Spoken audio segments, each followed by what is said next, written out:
नमस्कार, मैं Abhishek Raj, CEO founder Easy Way Global. दोस्तों, आज हम बात करेंगे कि अगर आप 10वीं के बाद 12th किए हैं और मैथ और फिजिक्स के साथ आपने 12th किया है तो फिर आप भी रेलवे में टेक्नीशियन बन सकते हैं।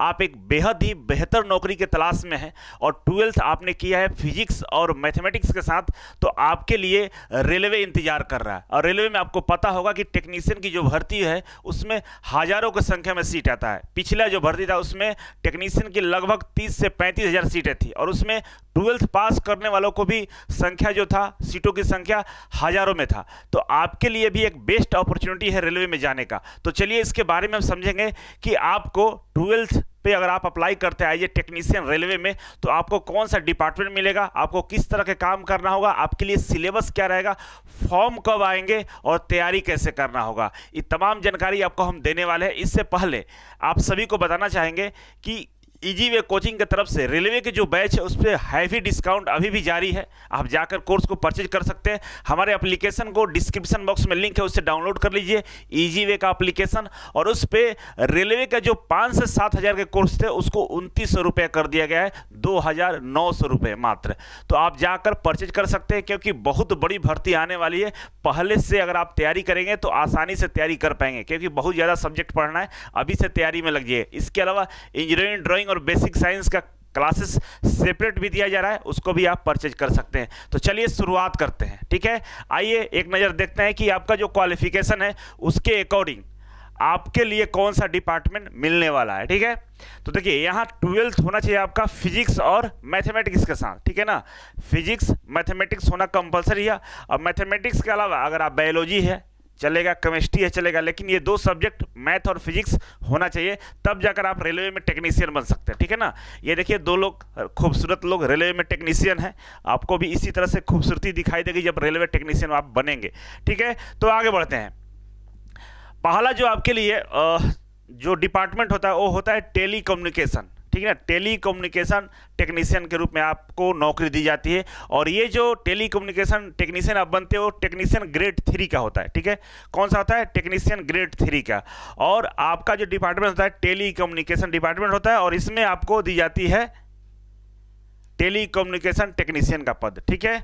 इसमें आप करते क्या है, तो आप लोग देखे होंगे रेलवे के, अगर रेलवे में सफ़र कर रहे होंगे ना, जहाँ गेट होता है उसके बगल में जो बड़ा सा एक बोर्ड लगा रहता है दरवाजे के पीछे, कभी कभी देखते होंगे वहाँ पे कुछ टेक्नीशियन आके काम करते रहते हैं। तो एक्चुअली वो क्या करते हैं, कम्युनिकेशन सिस्टम को ठीक करते हैं। कभी कभी कुछ प्रॉब्लम आ जाती है जिससे आपस में बातचीत नहीं कर पाते हैं ड्राइवर, लोको पायलट, मतलब जितने भी वहाँ पे कम्युनिकेशन सिस्टम है, चाहे स्टेशन मास्टर की बात करें, लोको पायलट की बात करें, टीटी की बात करें, गुड गार्ड्स की बात करें, आपस में लोग कंट्रीब्यूट नहीं करते, कुछ डिस्ट्रैक्शन होता है तो आकर वहाँ पर टेक्नीशियन ठीक करता है। और ये ठीक करने का जिम्मेदारी जो होता है वही टेली कम्युनिकेशन टेक्नीशियन वाले ठीक करते हैं। दूसरा कि रेलवे का एक बहुत बड़ा जाल बिछा हुआ है कम्युनिकेशन का, ठीक है ना।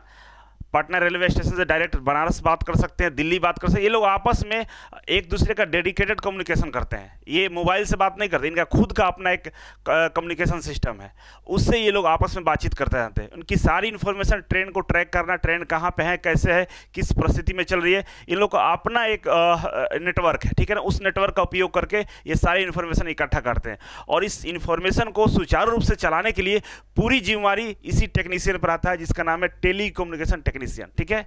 बेहद ही महत्वपूर्ण और इंपॉर्टेंट पार्ट होते हैं आप रेलवे के। इनके बिना रेलवे को चलाना असंभव सी बात है, ठीक है ना। कहीं पे भी अगर कम्युनिकेशन गैप होता है तो रेलवे स्टॉप हो जाएगी और बहुत बड़ा त्रासदी हो सकता है। इसीलिए इन पे बहुत बड़ी जिम्मेवारी होती है और इस जिम्मेवारी को निभाने के लिए आपको चुना जाता है। इसीलिए आपका जो फिजिक्स और मैथमेटिक्स है अच्छा रहेगा तो फिर आप यहाँ पे काम कर पाएंगे। आपको अच्छी ट्रेनिंग दी जाती है यहाँ पे काम करने के लिए, ठीक है। एक पहला पोस्ट है। दूसरा पोस्ट होता है सिग्नल का, सिग्नल टेक्नीशियन का। आप देखेंगे रेलवे में सफ़र कर रहे होंगे तो इस तरह के सिग्नल दिखाई देते होंगे, ठीक ना। ट्रेन अगर गुजरती होगी तो सिग्नल दिखाई देता हो, ग्रीन होता है सिग्नल, रेड होता है और आपका येलो, 3 तरह के कलर आपको नॉर्मली देखने को मिलता है। जब ये रेड रहता है तो ट्रेन रुक दी जाती है, ट्रेन का चलना अलाउड नहीं होता, वहाँ पर ट्रेन रुका रहता है, क्योंकि उसकी जो लाइन होती है ना बिजी होता है, उस पर कोई ना कोई ट्रेन आ रही होती है या वहाँ स्टेशन खाली नहीं होता है, बहुत सारे कारण हो सकते हैं। येलो वाला पर ट्रेन को रेडी करने के लिए बोला जाता है कि आप ट्रेन रेडी कीजिए, और ग्रीन जैसे सिग्नल मिलता है ट्रेन चलना शुरू कर देता है, और जहाँ जहाँ ये चीज़ें होती है ट्रेन स्टॉपेज होते जाते हैं, ठीक है। और इसमें भी बहुत सारे अलग अलग सिग्नल का और काम है, जैसे कहीं कहीं जैसे ट्रेन बहुत तेज़ी से चल रही है, अचानक ट्रेन का स्पीड स्लो होता है, वो लोग सिग्नल पे ही स्लो करते हैं, उनको सूचना दे दी जाती है इस लाइट के माध्यम से कि आप अपना ट्रेन के स्पीड को आप स्लो कीजिए, क्योंकि आने वाले 50 किलोमीटर बाद आपको रोकना है। तो इस तरह से उनको बताया जाता है, इंडिकेशन दिया जाता है। डीपली हम नहीं यहाँ पर चर्चा करेंगे, लेकिन आपको इस तरह के ही लाइट के माध्यम से ये सूचनाएं मिलती है। अगर आगे जाकर लाइट अगर येलो हो रहा है तो वो पूरी तरह से ट्रेन को रोकना पड़ जाएगा, उनको बहुत स्लो करना पड़ेगा, और रेड है तो भाई रोकना ही रोकना है। तो इस तरह से इन लोगों को इंडिकेशन दिया जाता है सिग्नल के माध्यम से, ठीक है ना, क्योंकि हर समय कॉल करके नहीं बताया जा सकता है। बहुत सारे ये लाइट्स लगी रहती हैं, लाइट्स के माध्यम से रेलवे ड्राइवर समझते हैं और बातचीत भी होती रहती है, ऐसा नहीं है। और ये पूरे सिग्नल को ऑपरेट करने के लिए एक सिग्नल टेक्नीशियन भी होता है कि सिग्नल को ऑपरेट करे, सिग्नल को जहाँ भी खराबी उसको ठीक करे, ठीक है ना। और देखिए यहाँ पे 2 टेक्नीशियन काम कर रहे हैं इस सिग्नल पे, ठीक है। तो इनकी जिम्मेदारी इनको रहती है कि भाई आप सिग्नल को सही करके चलेंगे, ठीक है ना। किसी भी प्रकार का कोई भी सिग्नल हो उसको मिस्टेक नहीं होने देना है, क्योंकि अगर सिग्नल पे किसी तरह का कोई परेशानी आया तो इसी से दुर्घटनाएं होती है। ट्रेन जो लड़ता है ना एक दूसरे का, ट्रेन आमने सामने जो टक्कर होती है, यही सिग्नल की वजह से प्रॉब्लम आ जाता है, क्योंकि सिग्नल पर दिखाई दिया कि भाई ग्रीन सिग्नल है, और पता चला कि उधर से ट्रेन आ रही थी, उसी ट्रैक पे दूसरी ट्रेन को भी भेज दिया गया और दोनों आपस में टकरा गई। तो ये भी एक बहुत महत्वपूर्ण पद होता है सुचारू रूप से रेलवे को चलाने के लिए, सिग्नल टेक्नीशियन का। और इसमें आप 12th किए तो आप फॉर्म को अप्लाई कर सकते हैं और सिग्नल टेक्नीशियन बन सकते हैं। बेहद ही बेहतरीन जॉब है आपका भी, ठीक है। तो चलिए आगे बढ़ते हैं, इसका सिलेबस को थोड़ा सा हम देख लेते हैं। 12th वाले, जैसे कि आपको जानकारी नहीं होगा, मैं आपको बताता हूँ इसका जो सिलेबस होता है। सिलेबस में आप फॉर्म भरते हैं तो आपको 2 तरह का एग्जाम देना होता है। पहला CBT 1 एग्जाम आपके लिए होता है और दूसरा होता है CBT 2 एग्जाम, ठीक है ना। 2 तरह का एग्जाम आपको देना होगा, CBT 1 और CBT 2। CBT 1 और CBT 2 एग्जाम आपको देना होगा, ठीक है। CBT 1 क्वालिफाई करने के बाद CBT 2 के लिए आपको बुलाया जाता है। CBT 1 जो क्वालिफाई करेगा उसको CBT 2 के लिए बुलाया जाएगा। और CBT 2 में 2 पार्ट होता है, पार्ट ए होता है और पार्ट बी होता है। पार्ट ए पे मेरिट लिस्ट बनती है, ठीक है ना, मेरिट लिस्ट बनती है, और पार्ट बी पे केवल क्वालिफाइंग करना होता है। इसको ए और CBT 1 को क्वालिफाई करना है, और पार्ट CBT 2 में पार्ट ए को केवल क्वालिफाई करना है। मेरिट लिस्ट आपको पार्ट ए पे बनेगा। आइए थोड़ा सा सिलेबस को आपको हम बताते हैं कि सिलेबस क्या होता है, ठीक है। सिलेबस के लिए हम आपको आगे ले चलते हैं। CBT 1 का सिलेबस सबसे पहले आप देखिए। CBT 1 का सिलेबस देखिए, CBT 1 में आपसे हम लोग सिलेबस पर ध्यान देते हैं। तो यहाँ पर देखिए सबसे पहले मैथ्स है, ठीक है, इसके बाद रीजनिंग है, ठीक है ना, जनरल इंटेलिजेंस एंड रीजनिंग, इसके बाद जनरल साइंस है, और इसके बाद जनरल अवेयरनेस और करंट अफेयर है। आइए यहाँ पे हम देखेंगे कि कितने नंबर के आते हैं। मैथमेटिक्स आपका 20 नंबर का होता है, आपका जो रीजनिंग होता है 25 नंबर का होता है, जनरल साइंस 20 नंबर का होता है, और करंट अफेयर जनरल अवेयरनेस आपका 10 नंबर का होता है। टोटल की बात करें तो यहाँ पर काउंट कर सकते हैं 75 टोटल क्वेश्चन है। टोटल क्वेश्चन की संख्या कितना है, 75 है, और 75 नंबर का भी आपसे ये सवाल पूछा जाता है। टोटल 60 मिनट आपको टाइम दिया जाता है। 60 मिनट में 75 क्वेश्चन सॉल्व करने होते हैं। नेगेटिव मार्किंग भी होती है और नॉर्मलाइजेशन की भी प्रक्रिया अपनाई जाती है। इसमें 15 गुना बच्चों को क्वालिफाई किया जाता है, सीट से 15 गुना बच्चों को क्वालिफाई किया जाता है। मान लीजिए सीटों की संख्या 1000 है तो 1500 से गुना करिएगा, 15000 बच्चों को क्वालिफाई किया जाएगा, ठीक है ना। तो 15 गुना बच्चों को यहाँ पर क्वालिफाई किया जाता है, इसीलिए इसमें थोड़ा सा कंपटीशन कम हो जाता है। कट ऑफ इसका 40-45 के आसपास रहता है। केवल क्वालिफाइंग मार्क्स लाकर आप CBT 1 को क्वालिफाई कर सकते हैं। बेहद ही आसान सिलेबस है। इसका क्लासेस हमारे यहाँ चलाए भी जा रहे हैं, अभी से स्टार्ट कर दिए, क्योंकि लोगों को पढ़ने में नोटिफिकेशन आता है तब से पढ़ाई शुरू कीजिएगा तो नौकरी नहीं मिलता है, लेकिन पहले से पढ़ते रहेंगे तो आपको नौकरी में कोई परेशानी नहीं होता है। नेक्स्ट आते हैं CBT 2।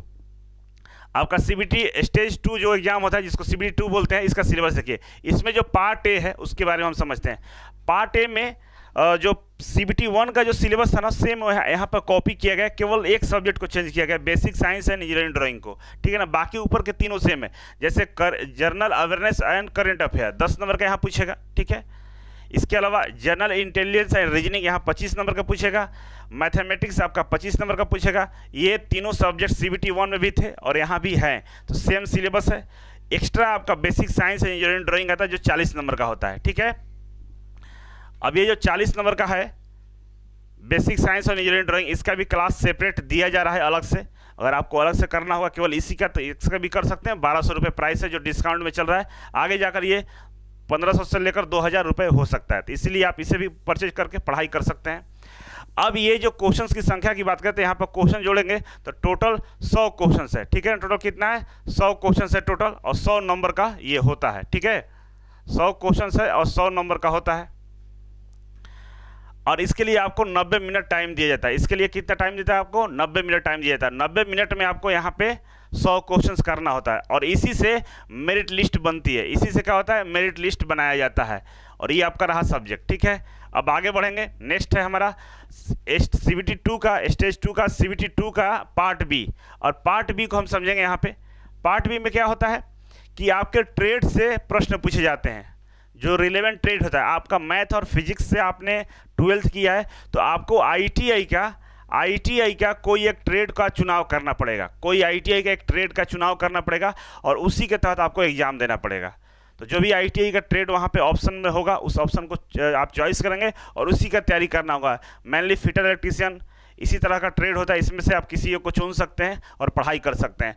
तो आपको थोड़ा सा अभी से पढ़ना पड़ेगा, क्योंकि जो ITI किया रहता है ना, तो उसको अपने ट्रेड के बारे में नॉलेज होता है। ट्रेड मतलब जो ITI के सब्जेक्ट है। जो ITI नहीं किया उस समय पढ़िएगा तो थोड़ा सा मुश्किल होता है, क्योंकि 75 में आपको 35% नंबर लाना होता है पास के लिए। ये पास करना है, लेकिन 75 में 35% नंबर आएगा तभी आप पास कर पाएंगे, ठीक है। तो इस तरह से आप यहाँ पे एग्जाम देकर क्वालिफाई कर सकते हैं और रेलवे में टेक्नीशियन बन सकते हैं। आई होप कि आप समझे होंगे। जो 12th पास बच्चे हैं उनके लिए बेहद ही बढ़िया अपॉर्चुनिटी रहता है रेलवे में टेक्नीशियन बनने के लिए। और आप लोग 10वीं के बाद 12th किए हैं, ग्रेजुएशन किए हैं, बहुत जगह आप फॉर्म भरते होंगे, तैयारी करते होंगे, आप पहले से मैथ पढ़े होंगे, रीजनिंग पढ़े होंगे, तमाम परेशानी को झेलते होंगे। लेकिन यहाँ पे क्या है कि कट ऑफ कम जाता है और जल्दी तैयारी हो जाती है। बहुत बड़ा चीज़ नहीं है, बेहद ही आसान है। बस आपको देखने में उलझन जैसा लग रहा है, लेकिन ऐसा कुछ नहीं है। इसका जो कट ऑफ जाता है देखेंगे तो आप 45, 50, 52 नंबर कट ऑफ जाता है 100 में, ज़्यादा कट ऑफ नहीं जाता है। इसीलिए आप अभी से पढ़ेंगे तो आपकी नौकरी डेफिनेटली मिल सकती है, इसमें दो राय नहीं है। अगर आप इसके कोर्स को परचेज करना चाहते हैं, इसके कोर्स के बारे में जानकारी चाहते हैं, तो हमारा जो ईमेल आईडी है 24easyway@gmail.com पर संपर्क कर सकते हैं। कोर्स की जानकारी के लिए हमारे हेल्पलाइन नंबर जो स्क्रॉल कर रहा है उस पर कॉल करके आप बात कर सकते हैं, समझ सकते हैं। तो चलिए, आज और अभी के लिए बस इतना ही था। Thank you so much. फिर मिलते हैं आपसे एक नई वीडियो और एक नई जानकारी के साथ। तब तक के लिए नमस्कार।